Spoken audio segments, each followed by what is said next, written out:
महायुती अंतर्गत लढाई आहे.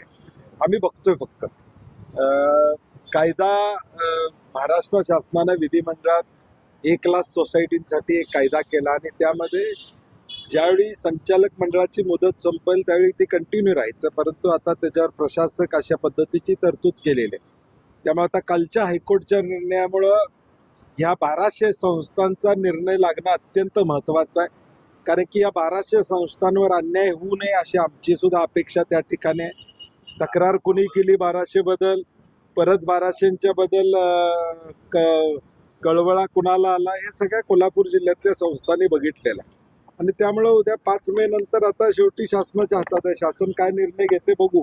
आणि एकदा 5 मे ची तारीख संपली की मी प्रेस कॉन्फरन्स घेऊन त्यावर माझी प्रतिक्रिया देईन. पण ज्या पद्धतीने काल निकाल आला आणि त्याच्या आधी सुद्धा मंत्री मुश्रीफ आणि शिवाजी पाटलांच्या मध्ये ज्या पद्धतीनं वाद सुरू आहे, ज्या पद्धतीची भाषा वापरली जाते, या सगळ्या एकच प्रकारावर काय सांगाल? नाही, मला वाटतं त्यांच्याकडे काही माहिती आहे, त्या माहितीच्या आधारावर ते त्या ठिकाणी त्या संदर्भातली भूमिका त्या ठिकाणी मांडतात.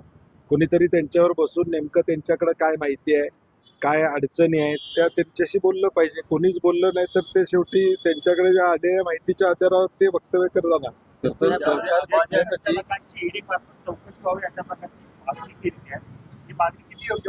नाही, मला माहित नाही त्यांनी मागणी केली आहे का ते बोललेत.